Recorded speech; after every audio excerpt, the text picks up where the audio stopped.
Welcome everyone, and thank you for joining us tonight.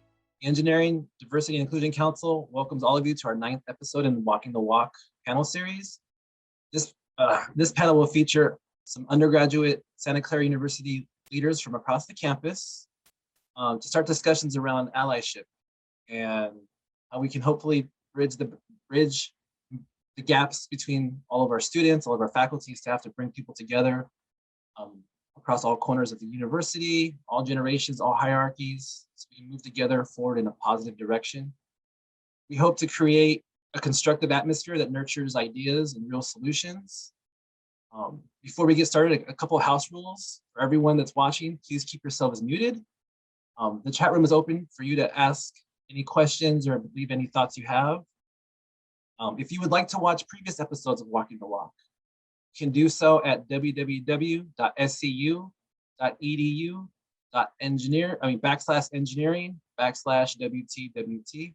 I will throw that in the chat for those that are interested. And again, everyone from the Engineering, Diversity, and Inclusion Council would like to send our condolences to all the victims of this morning's VTA shooting. We hope this raises awareness not just for potential gun legislation, but also for mental health legislation. These acts are becoming more and more common, and needs to be real reform, not just locally, but across our country to help prevent these in the future. My name is Ricardo Padilla Jr. I am the Outreach Diversity Programs Manager in the School of Engineering. I'm also fortunate enough to be the chair of the Engineering, Diversity, and Inclusion Council.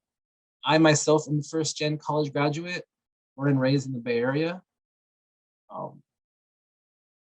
So now it's time for me to introduce our amazing panelists.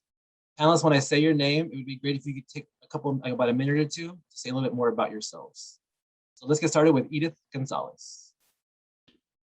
All right, thank you, Ricky. So before I get started, I have been a moderator before for these Walking the Walk panel series. So I think it feels weird being on the other side of things, being a panelist, but super excited to do this. So thank you, Ricky, for putting this all together. Again, my name is Edith Gonzalez. I am a third year studying computer science and engineering with a newly added minor in math. So a little shout out there. I was born and raised in Eastside, San Jose from 2 Mexican immigrant parents. So with that, my Mexican culture has been deeply rooted in everything that I do. On campus, I am a member of LSU, the Latinx Student Union. I am the SHIP co-president for the following year, and I am a proud lead scholar. So I'm a first-generation college student as well. And kind of seeing the lack of diversity in the School of Engineering, I have a very strong passion towards STEM outreach with my purpose of exposing, serving as a role model, representing and empowering minority students. That's just a little bit about me. Thank you, Edith. And now, Jackie Ibarra. Hi, everyone. My name is Jackie Ibarra. My pronouns are she, her, hers. I'm a 4th year marketing major and business analytics minor through the Leavey School of Business. I am serving currently and for the last 2 years as the co-president for the Latinx Business Student Association, where we basically just work to empower Latinx professionals, those who are even outside of the business school. So we've worked to host resume workshops, networking sessions. We've even gone out in the greater Washington area to have financial literacy workshops for the Spanish-speaking Latinx community who may not know how to form their own resume. So we're just working to help them with professional development and, again, financial literacy. And currently Ricardo has blessed us with his help to form the very first Leavey School of Business Diversity Council. So we've been just focusing on that almost entirely this year. So we're really hoping to get that off the ground by fall quarter.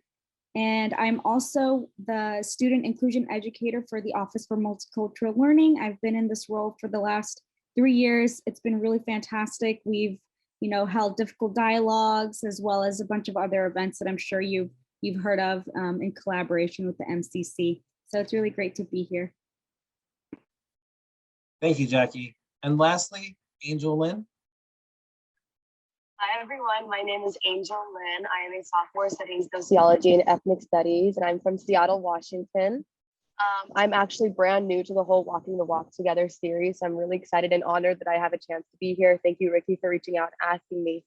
And in terms of some of my involvements here at SCU, I am currently co-chairing the Inclusive Excellence Student Advisory Council and planning on hoping to be just at least part of the council again next year. A lot of the work that we do has to do with connecting students and just connecting BIPOC students with different organizations on campus that have a very activist or BIPOC centered agenda, and just connecting those groups together and allowing them to have the opportunity to speak to administrators directly on the issues of just the experience of being a BIPOC student on campus. I'm also currently the Multicultural Center representative of the Vietnamese Student Association. So I have a lot of just profound love in my heart for the entire Multicultural Center. I'm Vietnamese and Chinese American, daughter of refugees, also first generation, and also part of the LEAD program. I am also currently serving as a sophomore senator on Associated Student Government on the Committee for Social Change. But I'm going to be the vice president of the student body next year, and I'm quite excited about that. Thank you, Angel. Thank you for joining us. Thank all of you for joining us. So just to emphasize again, feel free, for those that are watching, feel free to throw any questions you may have in the chat, and we'll get to as many as we can throughout the Q&A session. Right now, we're going to go ahead and dive into the questions. Panelists, you don't have to answer every question if you're not comfortable. So with that, we're just going to get ahead and get started with the general question. So what influenced your decision to attend Santa Clara University, and why are you passionate about social and racial justice? Edith, would you like to start us off? Yeah, of course. So like I mentioned in my introduction, I was born and raised in Eastside San Jose. That's like 15 minutes away from campus. So I applied to apply with no intent of actually coming here. Surprise, surprise, here we are. But I think in making my college decision, I think one really big factor for me was actually the financial aid I got. That's the reason I'm here right now. But I think something else that was going to keep me from coming here was the fact that this school is a PWI. And I had gone to a primarily white high school, and I always felt the need to explain myself to my classmates, as we have different upbringings. There's some stuff that they just didn't understand, and I really didn't think that I wanted to do that again for the next 4 years. But I also realized that I wanted to be part of the change to normalize, again, this is a predominantly white institution, but I did want to normalize having more minorities in these big name institutions. So I think that's actually one of the reasons I wanted to come here, to be involved on campus and kind of be a part of that change as well. And second part of the question, sorry, that was that. In terms of why I'm passionate about social and racial justice, I identify as a woman of color. I come from a low-income background. I'm again 2 Mexican immigrant parents. So growing up, I've seen firsthand the institutionalized racism in marginalized communities. But also I recognize that I am a white passing Latina, and I do have a lot of privilege within that because of the color of my skin. So I also have this greater need to use that privilege to dismantle, the racist systems that do exist today.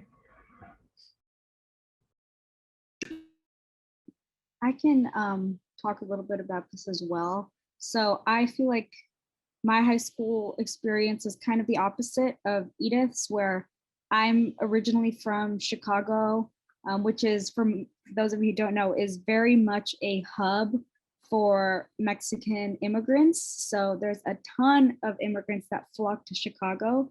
And that's what my parents did. They went from Durango, Mexico to Chicago, try to get almost as far north away from the border as you can. So my high school experience was predominantly made, and my elementary school experience was predominantly made up of Black and Hispanic / Latinx students. And even though that was the case, I still saw so much anti-Blackness. And that's kind of one of the first things that introduced me to the whole idea of racial justice.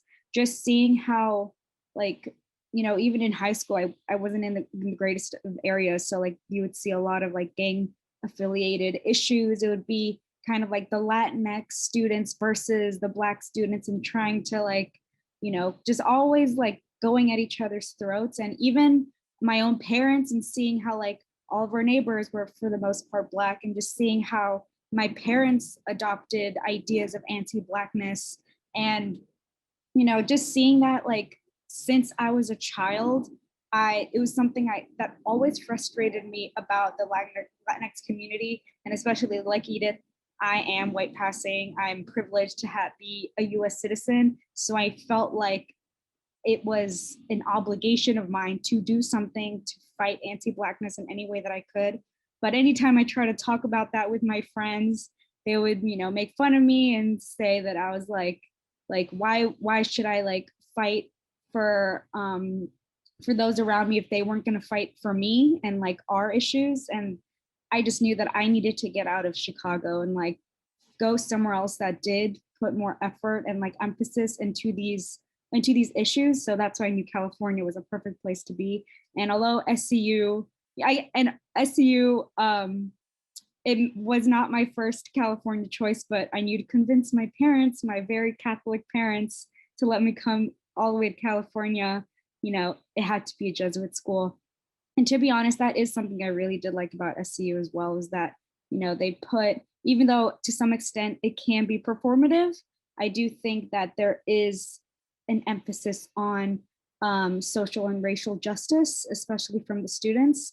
And I definitely feel like my passion has grown since I've come to SCU, because I see other students like Edith and Angel who also care about these issues. And I feel like seeing their passion and seeing like all of the students who are older than me fight about these important causes is something that kind of sparked that fire within me to also use a lot of my time at SCU to like focus on this type of work.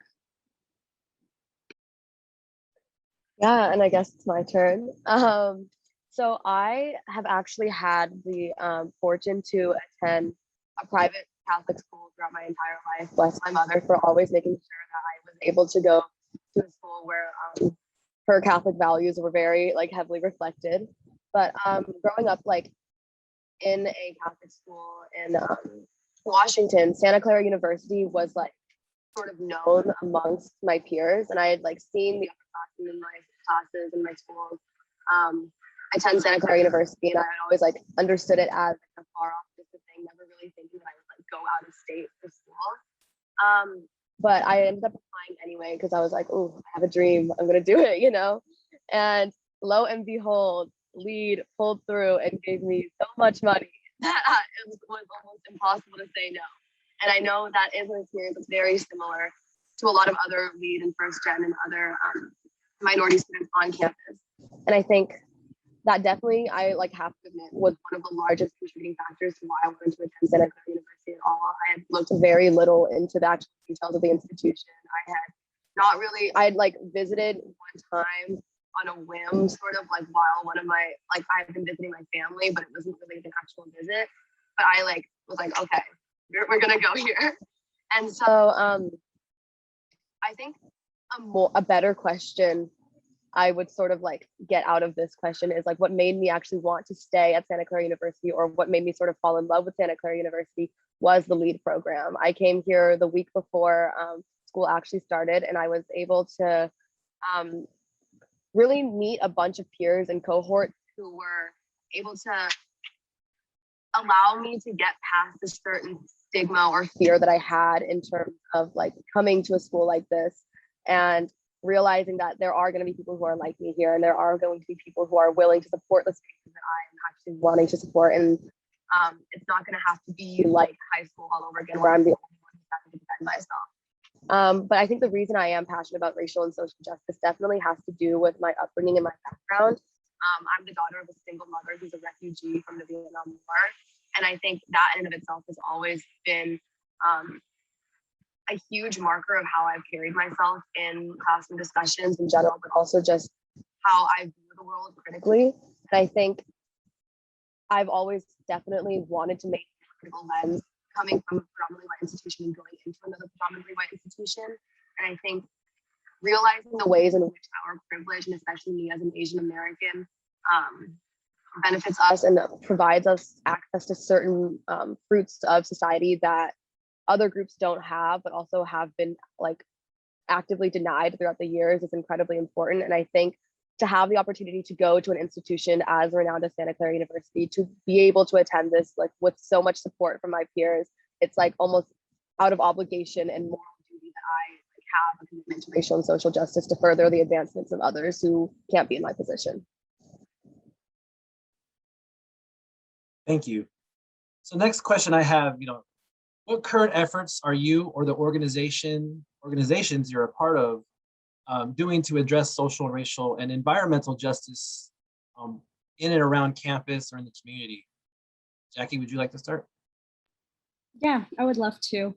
I mentioned this previously, but I am one of the co-presidents for the Latinx Business Student Association, and we have been trying to bring about conversations of diversity in around the Leavey School of Business. And this all kind of started last year with the murders of George Floyd. And we noticed that the Leavey School of Business did not make a single statement. And it was already like a week and a half, 2 weeks after everything, after, he was murdered.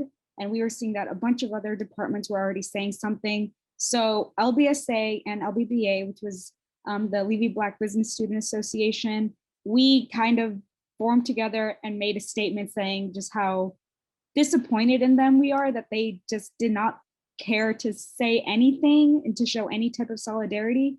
So at that point, we knew it was enough. We had to really bring diversity to the forefront to make it like a strong talking point.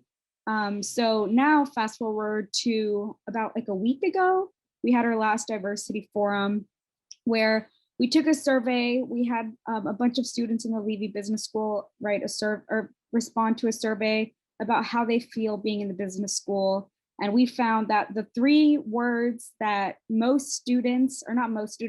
three words that came up most frequently when describing the Leavey School of Business from BIPOC student was white, frat, and competitive, and as well as male.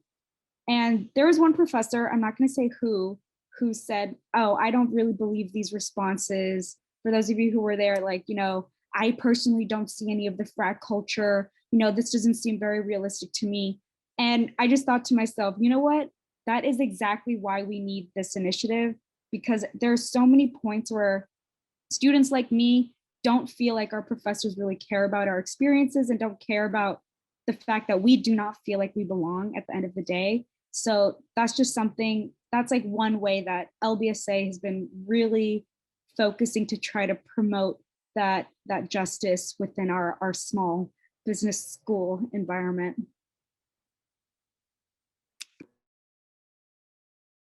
Yeah, I can go next. Let me know if my sound is going weird. I'm gonna try and block the wind. But yeah, currently as part of, I guess I definitely combine my roles on ASG and ISAC or in the Inclusive Excellence and Advisory Council a lot. But I think especially recently, given everything that happened with George Floyd, and I think the fact that this current year's administration within ASG was very much activist in nature, or at least they were definitely outwards and outspoken about their dedication to activism and racial justice. There's been a lot more, or at least I've noticed in my circles, a lot more critical conversations that are taking place within student circles that otherwise haven't been that critical in the first place or have never historically been that way. Just for example, recently, like ASG had a really like contentious Senate session in which we had like an entire conflict with the Students for Justice in Palestine and students who were supporting Israel. And it was an entire thing, but it was like, while it was contentious, I think it was definitely a conversation that was critical and just more socially aware than anything I've ever experienced like in the past. And I think that's definitely indicative of the fact that we are getting to a place where more students are able to like talk about these issues and understand the intersections of things like racial justice in the United States and racial justice globally.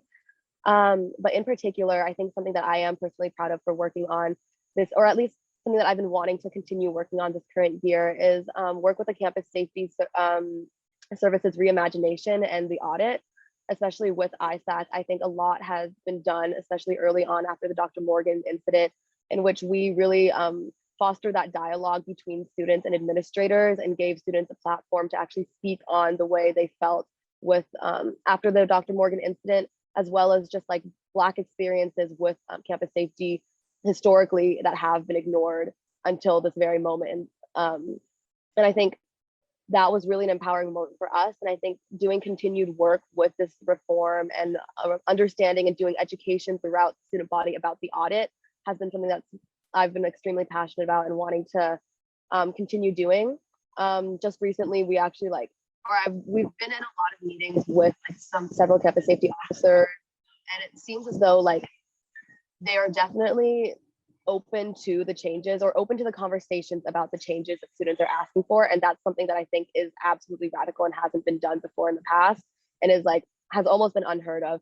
And I'm glad that we as a student body are pushing for more radical and anti-racist conversations, especially given everything, and understanding our positionality as a Jesuit institution is really important. And I think, I don't know, in general, there hasn't been a lot of like concrete, I think, change that I can like physically feel gratification from, especially because like it is an online virtual format. We're not even on campus, and it is difficult to even like see real change in that sense. But I think the conversations we're having are really providing us with the momentum to make it so that in the fall when we return, like these issues will be placed at the forefront, and there's no way the administrators could possibly ignore it. And then I can speak a little bit on what has been going on, at least within the School of Engineering. So we have our Ideas Coalition, which stands for Inclusion and Diversity in Engineering and STEM, which is made up of a couple of minority organizations. That includes SHIP, Society of Hispanic Professional Engineers, SCUE, Society of Women in Engineers, NSBE, National Society of Black Engineers, the STAR, Student Academic Representatives. We got Women in STEM, and then ACMW, which is the Association of Computer Machinery with Women. So I think I got everything right, Ricky. I think I got like all 6 maybe. But this was founded last year to kind of build community across these organizations that are, again, like I said, minorities. And Queer and Qualified, which was actually just approved this quarter. So we have those, and I forget my train of thought. Yeah, founded to, build community and collaboration across these different organizations, because oftentimes it has been, how do I say this?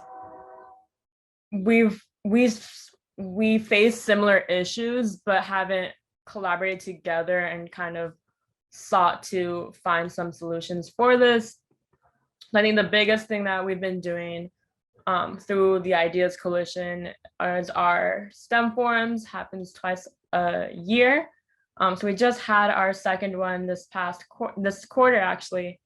And I think it really brings forward a lot of conversations that haven't been had before, in terms of, students go through things, minority students especially, within the School of Engineering. And oftentimes they just rant to their friends. And the conversation ends there. So I think with these STEM forums, it brings forth a platform to really be able to voice, you know, your experience within your classes, whatever your major may be.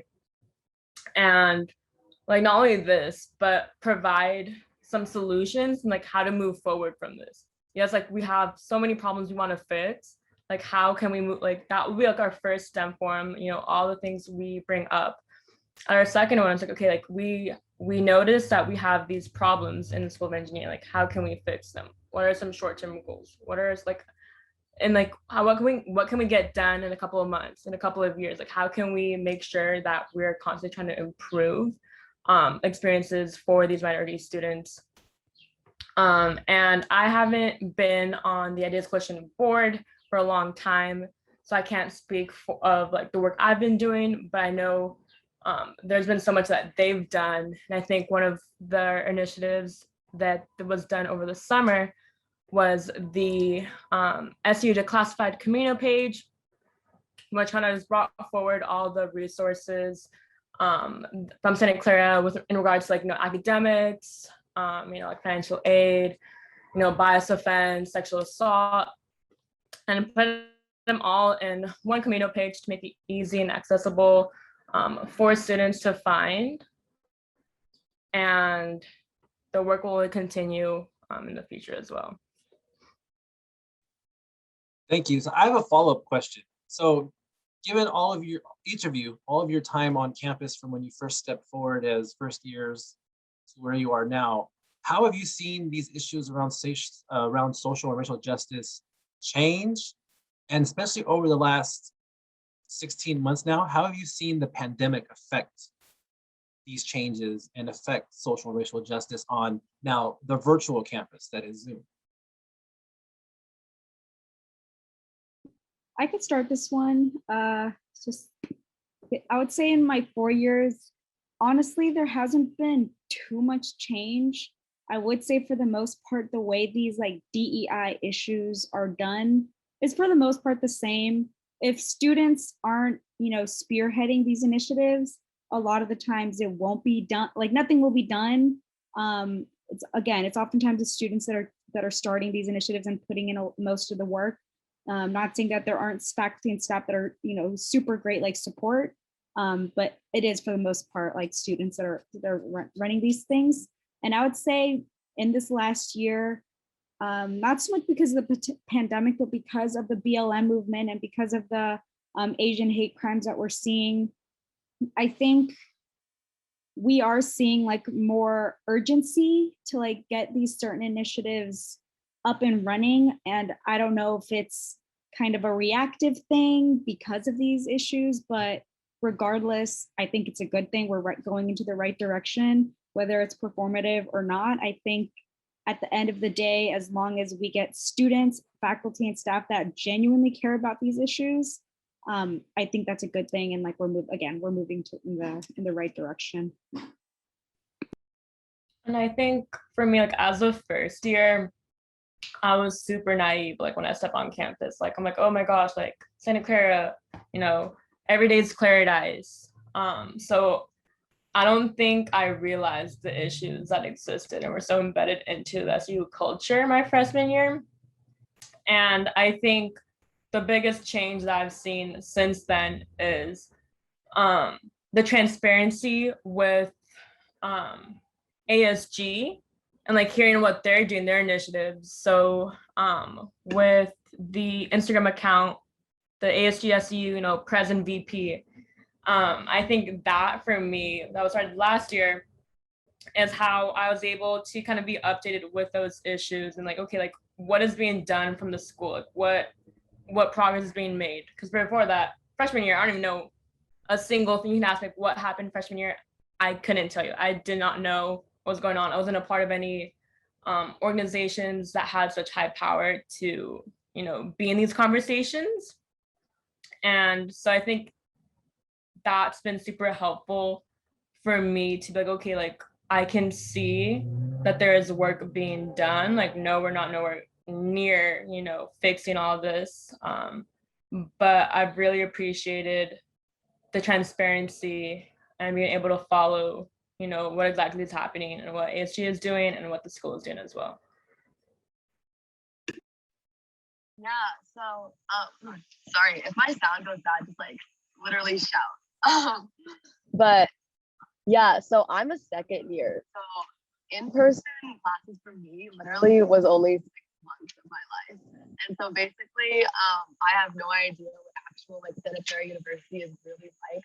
And I feel like I definitely spent my time while in Santa Clara University or while on campus in a very much naive state, like Edith said. And I think that naivety definitely allowed for me to like live in Claridice and just like enjoy things and just like hang out with my friends in the MCC. And I think because I was able to like stay in that bubble, because I was only on campus for such a short amount of time, I didn't see too many of the issues that like a lot of other students were sometimes bringing up. They would always be like, oh my gosh, there's like there would be complaints about the MCC. I've like barely understood like the organizational structure of the MCC. And I also think that because my major was sociology and ethnic studies, I definitely like stayed within circles that allowed me to like be in positions where I didn't have to feel super compromised by my racial identity. But I think it wasn't until after the pandemic began and we were all sent home that I began to take on positions in different, or at least sign up to or apply to take on different positions in different leadership organizations, including ISAC and ASG, that I actually was able to like sort of unveil the mask behind Claridice. And it was in my engagement with administrators and understanding the ways in which like Santa Clara University operates basically as a corporate structure, really exposed a lot of the problematic aspects that I finally understood that like a lot of the upperclassmen were talking about. And I think definitely the ways in which administrators like deal with these types of issues, I do have some like I do take issue with. I think the claim that we're an anti-racist institution is false. I think our dedication to being an anti-racist institution can't be active unless it's like an ongoing process. It can't just be like a few emails and a few statements here and there that say we're anti-racist, while at the same time like students of color feel unwelcome at the school. But I think where I've really seen the conversation change and evolve is that with students, there is much more significant engagement. And I've honestly been really impressed by the ways in which the student body has turned out, especially on this online digital format, to like actually speak with one another about these things. And I think especially with the Being Black at SCU Instagram account that was pretty big at the beginning of the school year, a lot of dialogues began and were sparked that never had a spot on this campus before. And I think while administrators like claiming that they have an anti-racist institution may be annoying at times, I think the fact that it happened at all in the first place is just indicative of the fact that like us talking about it and us being said about it forces them to respond and forces them to do something. And I'm just really proud of students for doing that.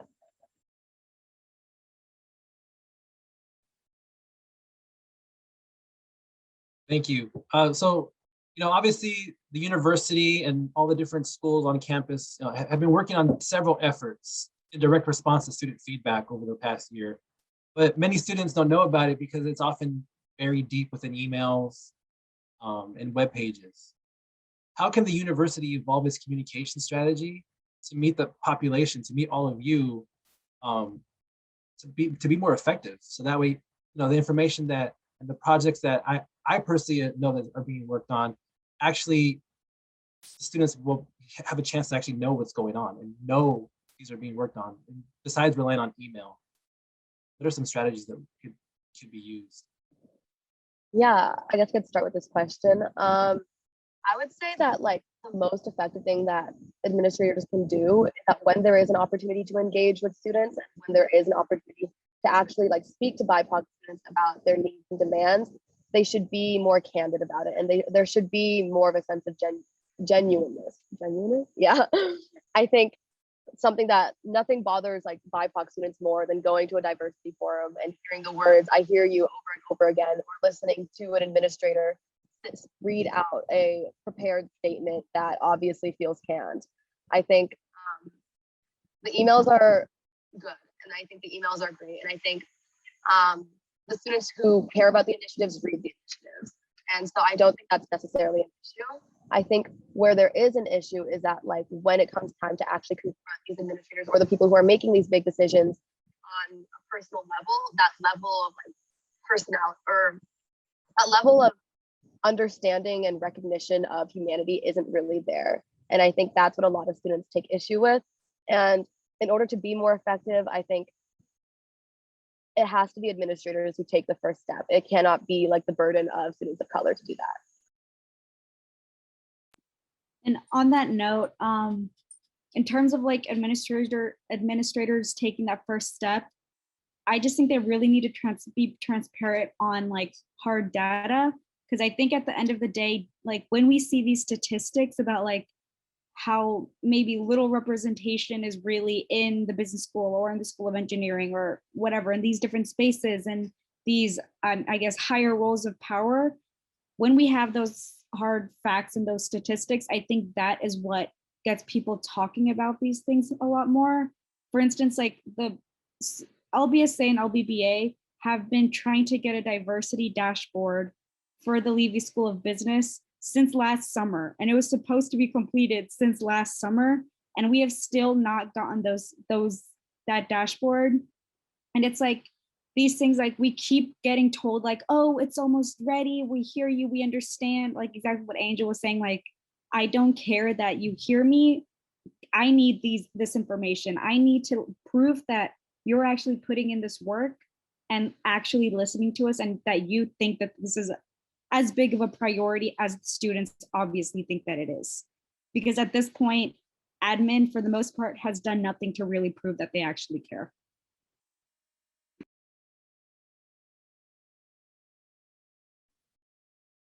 Thank you. So my next question, to kind of go with that, what can staff, faculty, and administration do to further support and push these changes that need to happen? Because there may be some faculty that individually they may be supportive, but what can we do individually and as a group to really help push this forward? Jackie, would you like to start? Sorry, I had a little burp stuck in me. Yeah, I could start. So I think this is something that really like I took away from the Office for Multicultural Learning was collaborating on a SCU Listens and Learns event. And one of the panelists said that one of the greatest or most impactful ways that people can show up and be like really prove that they're allies and show their solidarity is simply just to show up.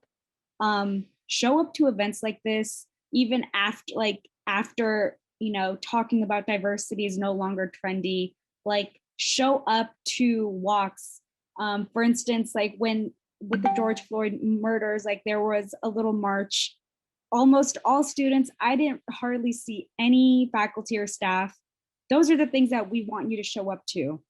And we don't want you to show up to them, make a little speech, and then leave after 10 minutes. That's not what we mean. We want you to show up and actually be there talking to students, asking them questions about what you can do to show your support and take off, like alleviate some of that pressure, like we were already talking about, alleviate some of that pressure from students and use your voice. Because students, we can group up together in like 10, 20, 30 students at a time and complain about these things, but that only goes so far compared to like an admin who's talking about these issues. So yeah, I would say talk about these issues in professional spaces where other people aren't really talking about them. Because at the end of the day, when other people that have this power to make decisions around this campus, when they are talking about it and you're kind of making them listen, that's when we're really gonna see this change. I think to go along, sorry, the wind is picking up, but to go along with that, I think showing up and supporting your students is incredibly important. And I think on an individual and personal level within the classroom, that's also incredibly important. I think faculty within classroom settings ought to make sure that the conversations and discussions they're having leave no room for racism, hatred, or anything of that matter simply for the sake of education. I know a lot of times that's the excuse, but I think also understanding that like students of color are experiencing a different version of Santa Clara University than white students are. And I think that's something that a lot of professors don't really understand if they're not exposed to that type of experience. And I think something that was really impactful for me this year actually was like after the murder of the 6 Asian American women back in, I think it was March, I had 1 or 2 professors actually reach out to me and say, hey, like, are you doing okay? I heard about this. Like, I'm hoping or I'm praying for your safety, this and that. And it was like, it was a small gesture. It was just like an email. And I'm sure like it was probably pretty easy for them to do. But that like in and of itself was enough for me to be like, okay, thank you. Like my experience has been heard and it's been validated. And I think also just like, I realize that oftentimes when it comes to faculty issues, speaking out on these things like definitely puts their jobs on the line. And I understand that and I can empathize with that. And as students, we don't necessarily have that much of a risk with it.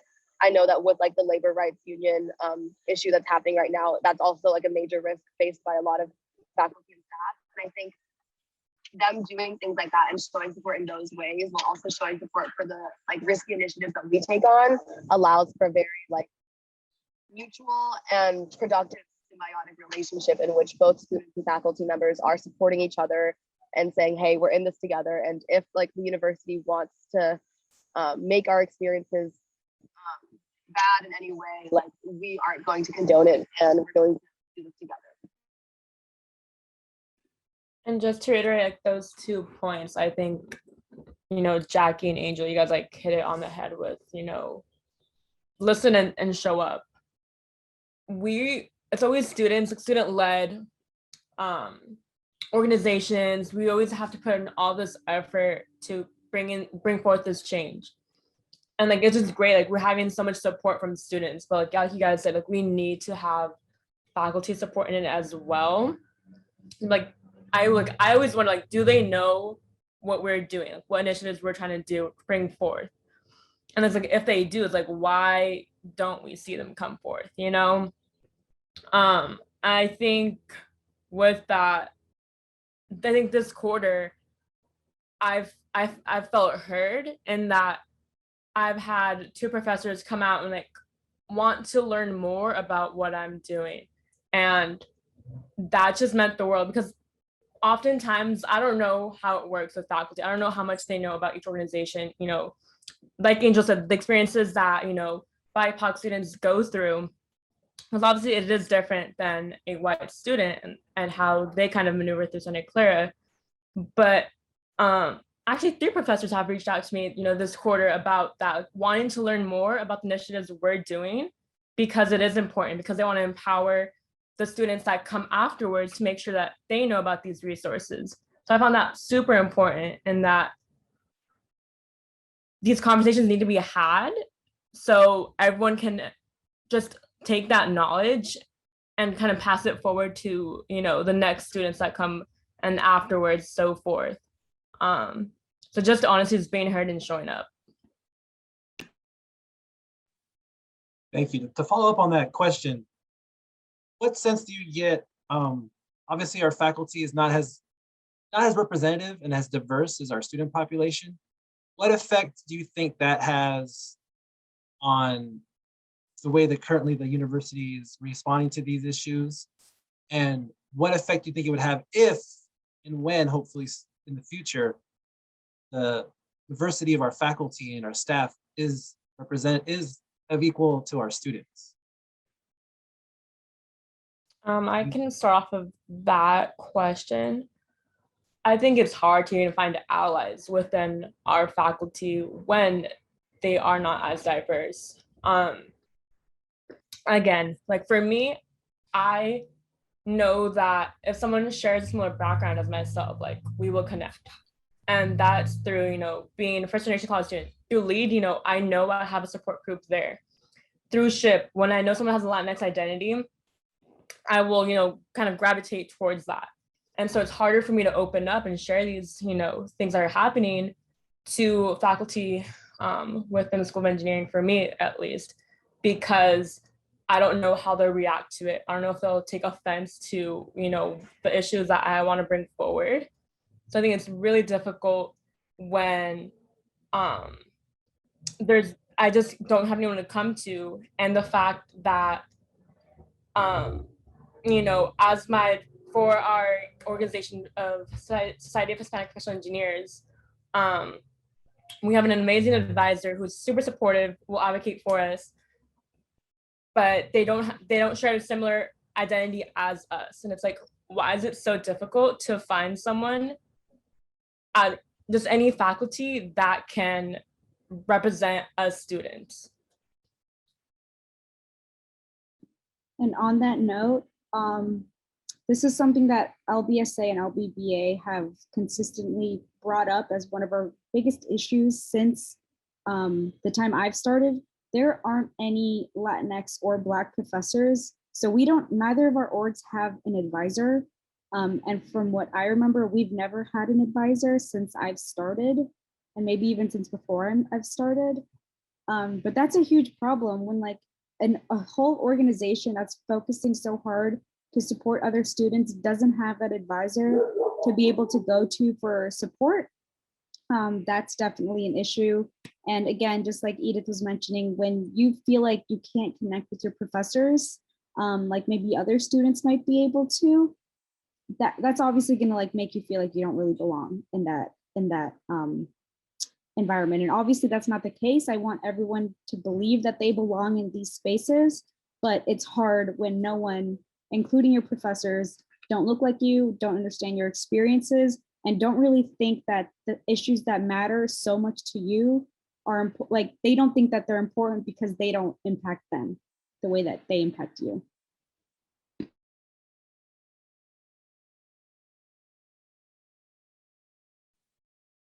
Okay, thank you so much. Next question I have is, looking forward to next year, and for those of us who will be hopefully be able to be back on campus in some manner next year, in in-person classes, what are some of the goals that you yourself have for the following year? Now that, in a way, it'll be a coming back to campus as a whole community from the last year and a half, where we've really been as a community, but on virtually rather than now we can literally be back in person. What are some of the goals each of you have moving forward? Edith, would you like to start? Yeah, sorry, I just unmuted myself. I think first off, I want to bring up one initiative that was started by one of our students, or a couple actually, from Mena and Sierra as well, our former ASG president. And I think one of the key things is, or one thing I want to bring forth and see next year is align, Mena students to self-identify at Santa Clara. And I think that's for several reasons, increased visibility, to know how many actual Mena students we have on campus, and like that can help with, funding and resources. I know there's a petition out there right now trying to get students to sign it. So I really wanted to bring that up because I think it's super important. I'll find the link and try to drop it in the chat so everyone who hasn't signed it yet to sign it. I think that was one of the things I wanted to mention. And then within the School of Engineering, I hope to have more intersectionality within our different organizations. Coming in as a freshman, I felt like I had to choose between one org or the other. And it's oftentimes the one that lacks diversity and the one that is the diverse club organization. And so I really want to work with other organizations to make sure we can collaborate together, since we do have a common goal of, being successful within our own School of Engineering, within our majors. So whether that be, cross collaborations with, ACM or SWE and with SHIP and NSBE. So you don't feel like, okay, because I self-identify as this identity, I need to strictly stay within this one organization. And then that kind of limits you with the other opportunities that exist with other orgs. So I think I will work actually within the IDEAS organization to make this a reality next year. Yeah, so one of my personal goals for next year is like stepping into my new vice president position. I think there's a lot of expectations that come with it. Ciara and Anne definitely set up an incredible precedent for taking on an activist stance for one of the first times in ever like ASG history. And I hope to only further that. I know historically, the Associated Student Government has been known for having a problematic history and just like a bad relationship with the Multicultural Center So one of my first goals is to like make sure that's not the case anymore, because I think any division there is unproductive, and at the end of the day just divides us from being able to really effectively meet the demands of students. I think in addition, I want to be able to be a leader who can work diplomatically with administrators, but is more willing to call them out on their canned responses at times, but also be unafraid of taking on stances when it comes to certain things. And I hope that that will be enough to sort of move the organization in a positive direction that was started this year, but never was able to really fully meet, I think, its potential, given that it was like exclusively an online format. But I also think specifically looking into the next year with all the incoming freshmen who will be stepping foot on campus for the first time, the sophomore class, who half of which has never even like looked at this campus or stepped foot on this campus either, and this junior class, which has only spent like 2/3 of their year on campus. It's going to be like basically a brand new Santa Clara University. And there's only going to be one class that has actually experienced a full year of Santa Clara. And I think with that, we do enter a territory that, like, to be honest with you, kind of scares me, because I think the culture that we had at Santa Clara University was one in which like students of color, while they were feeling marginalized, had spaces where they could feel welcome and were able to create for themselves. And I think something I want to make sure happens next year is that we're able to maintain that culture and maintain those spaces, but make them better. And I think that with this new class, it does give us an opportunity, or with these new classes coming in, it does give us an opportunity to sort of reimagine what Santa Clara University could be and create a culture in which we take back the things that, or we continue to retain the things that we liked from Santa Clara before, but also build a new Santa Clara where we're having these critical discussions, where we're having the conversations that we need to have, and we're introducing these freshmen to a place where it's like, yes, it's Claridice, but also in order to really like embrace the Jesuit values and embrace the things that we want as a university, you're going to have to be critical about it. Yeah, and then just on that note, really quickly, I know we're running short on time, but with this new Vice President in Diversity, Equity, and Inclusion, I'm so excited. I also don't want so much pressure to be on her, because I don't expect her to be able to like change or like improve everything or fix everything DEI related within her first year, obviously not. But I do hope that this is going to start a conversation of thinking about DEI as like a top-down issue, and putting less pressure on students to make change, and maybe working from like maybe higher levels and like going down and just thinking about this issue more holistically than from the individual student perspective, if that makes sense. So I'm really hopeful that with this new role, and like maybe she'll be able to form like, or help form like a dean's council where like the deans of the 3 schools will be able to like sit together and talk about these issues. And yeah, just speak about DEI again, just more holistically than we have in the past. Thank you. And thank you all panelists for such a meaningful conversation. Now it's time for our closing remarks. Each you could take about a minute, minute and a half, and just leave your closing statements that you want all of us and everyone watching it to walk away with. So let's get started with Angel.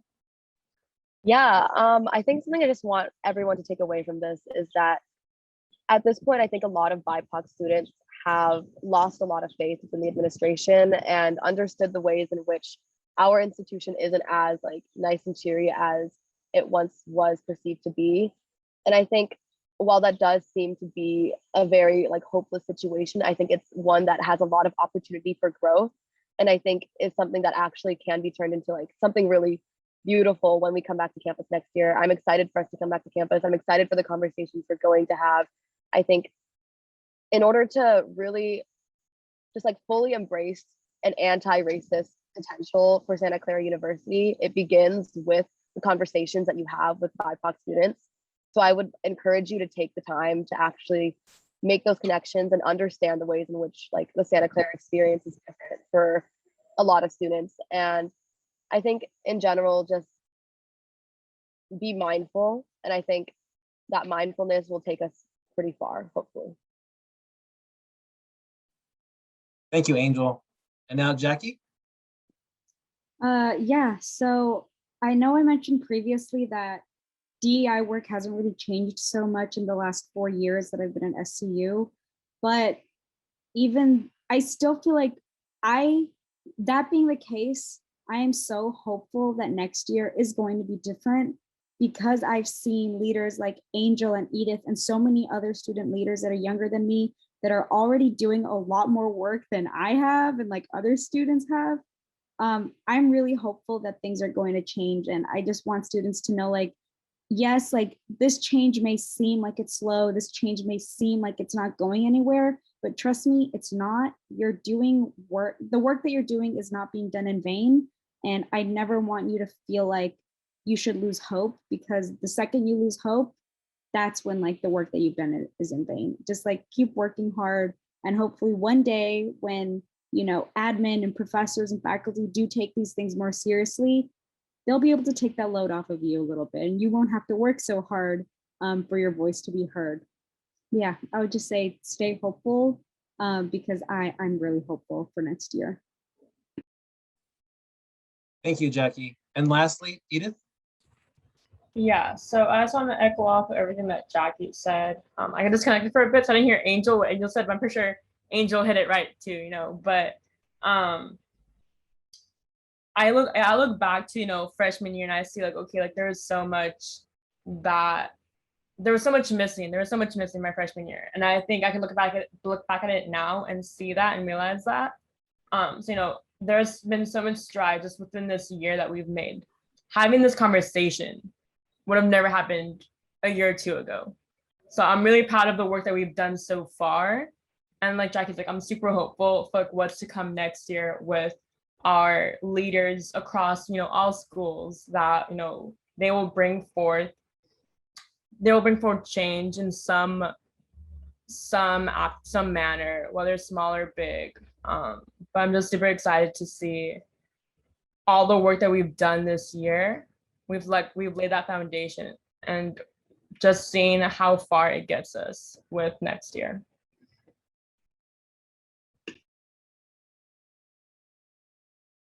You're on mute.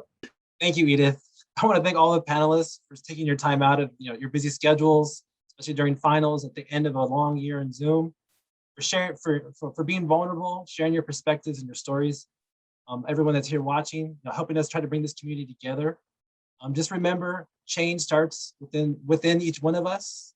You know, change is the only constant in life. So if we're not evolving in a positive direction, that just means we're going in a negative direction. You know, be on the lookout for season 2 of Walking the Walk in the fall of 2021. Again, I want to thank all the staff, faculty, and students for making it through a complete year on Zoom. You have all worked hard. You all belong here. This work will continue. Hopefully it'll bring more of the faculty and staff together with our students in our community. And congratulations to the class of 2021. Everyone have a very good night, and I'll see you all soon.